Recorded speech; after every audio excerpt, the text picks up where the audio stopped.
Hi family and friends, and welcome to the channel.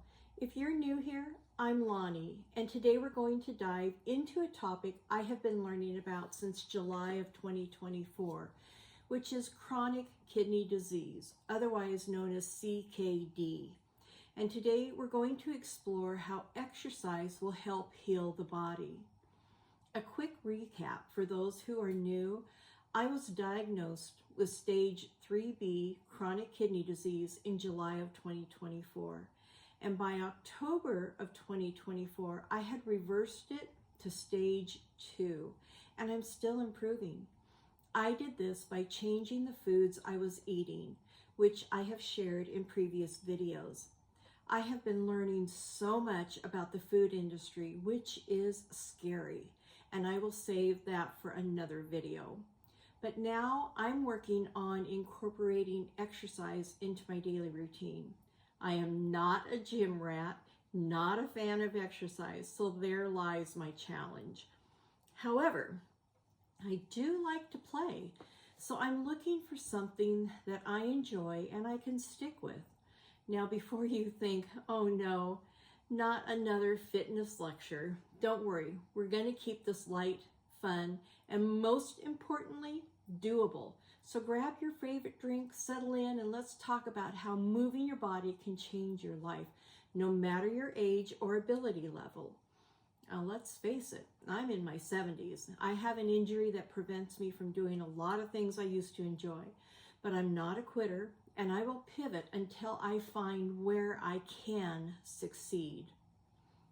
There are so many factors that can hold you back: fatigue, pain, mobility issues, or even the fear of exacerbating your condition. When you're already dealing with the challenges of managing a chronic condition, it can be overwhelming to think about adding exercise to the mix. That's why I'm starting 5 months after my diagnosis. One of the biggest obstacles is the fear of doing too much and causing harm. Worrying about pushing myself too hard and ending up with in the worse state than when I started. And all of this is really very natural. But the truth is, I learned a sedentary lifestyle can be far more detrimental to your health than taking small steps towards physical activity. When you're inactive, your body starts to decline rapidly. Now, did you hear what I said? When you're inactive, your body starts to decline rapidly.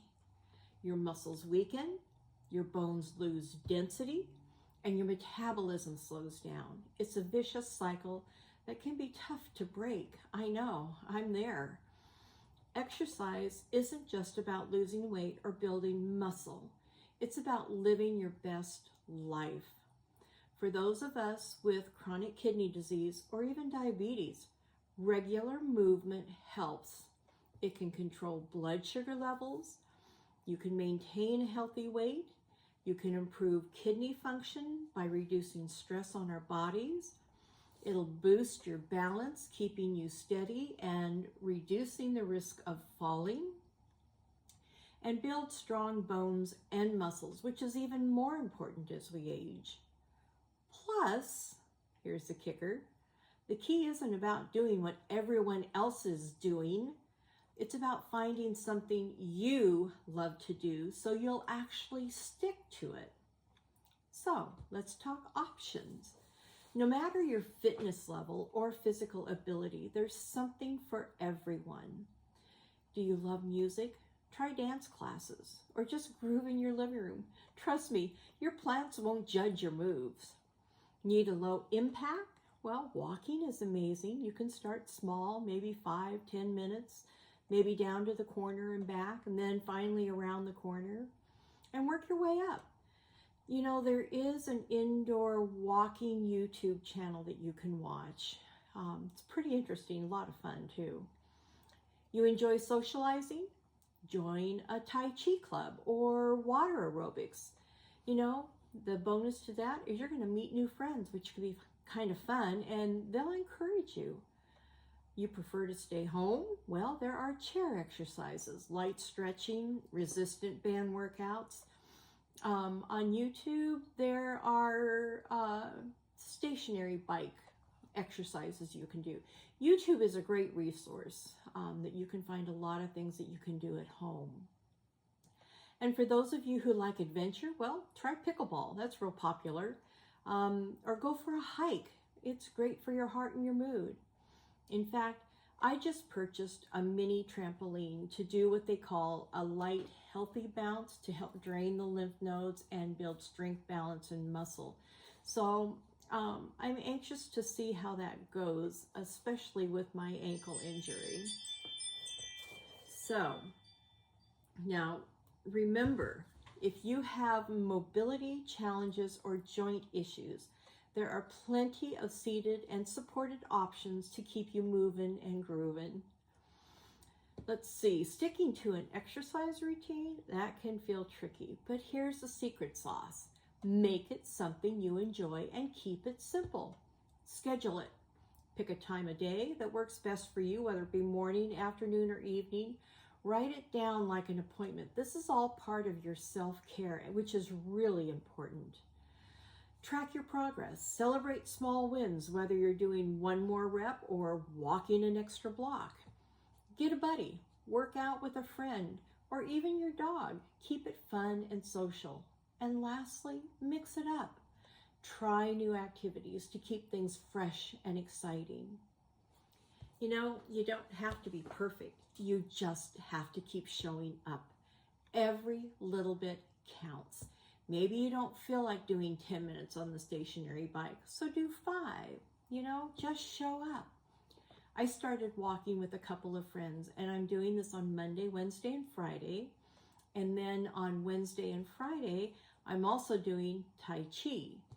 And like I shared earlier, I just bought the trampoline, so I'm going to incorporate that on Tuesdays and Thursdays. And that would give me a full week of different activities, working different muscles, and keeping me, you know, moving. So here's why this is a game changer for aging gracefully. Improved balance reduces falls and keeps you independent longer, which is really, I want to live in my own home as long as I can. It keeps strong muscles and bones to protect your body, and it helps boost your confidence. And moving regularly helps with flexibility, making daily tasks easier and more enjoyable.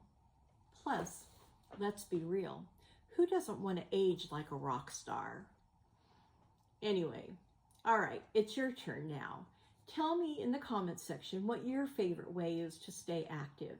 And if you're ready to start your journey or want more tips tailored to CKD or diabetes, make sure to hit the like button and subscribe so you don't miss a thing.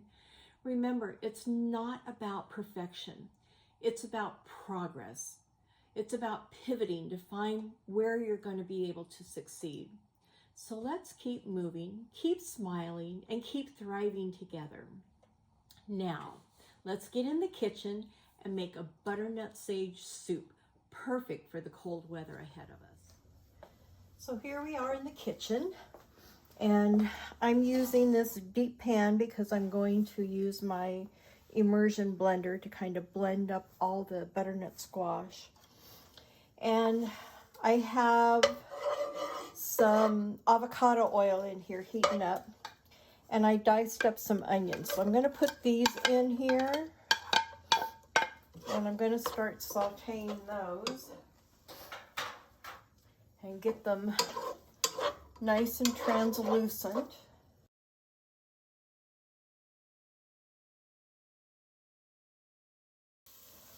I'm going to add, let's see, 3 teaspoons of minced, well, actually I'm going to do 4 teaspoons of minced garlic.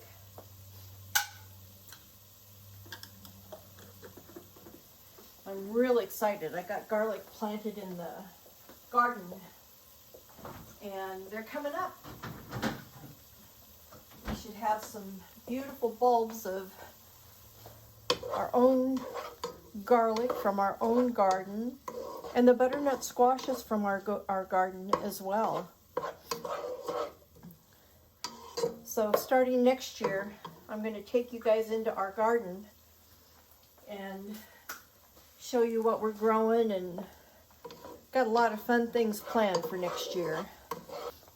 So these are the spices I'm going to add. I've got white pepper, I've got ground sage, I've got Mrs. Dash, and then I found this.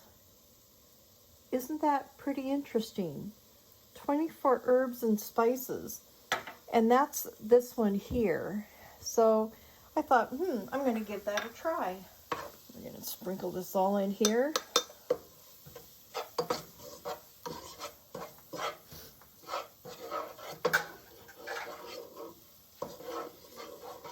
I'm going to let this cook for about 2 minutes. Let the seasons and all the aromas and all the flavors blend.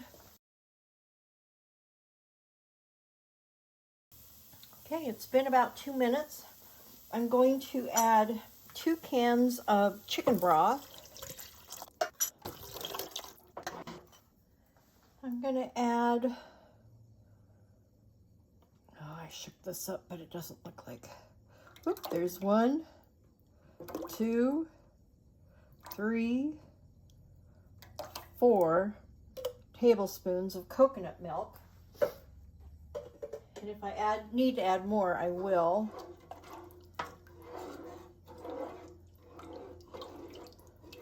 I thought I had it shaken up well, but I guess I didn't. And now I'm going to add my butternut squash. Now, I roasted this for about 45 minutes. All I did was cut them in half, remove the seeds, and then I used my avocado oil, and I did some salt and pepper on them. And they're really nice and soft. And like I said, these are from our garden, so I'm pretty excited about that. It's always fun to be able to grow something and then use it. I want to get this heated up nice and good. Because the final step, I'm going to add orange juice. I think I want to add a couple more spoonfuls. So you want to make sure you shake it up really well. And when you think you've shaken it up enough, shake it up some more. And the reason I added more coconut milk is because of the amount of squash that's in there. So while that continues to heat up, I'm going to use my immersion blender. Now, I like the ones with the metal shaft and the blade. The reason is when you're dealing with hot liquids, if they get too hot, they can melt the plastic. So I like these metal ones. And you want to make sure you keep it inside. You don't want to lift it too high.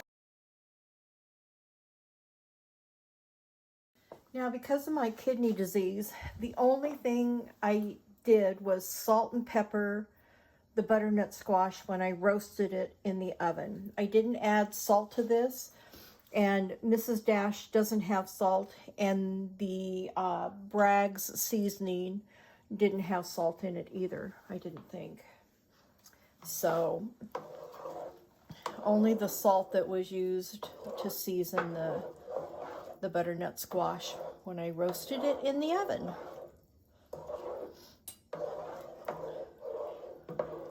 Ooh, that looks nice and creamy. Perfect for a cold evening. And it has been cold here. Not as cold as some of you, because we don't get snow. But for me, I mean, you know, I was raised in Ventura County, where it's beautiful. And we moved up north to Paso Robles, and we get frost. And that's cold for me. So a lot of you are probably thinking I'm a wimp. Well, you're right. We'll add the orange juice. It's a half a cup. I'm going to turn the fire off. Get this mixed in. Got myself a clean spoon. All right.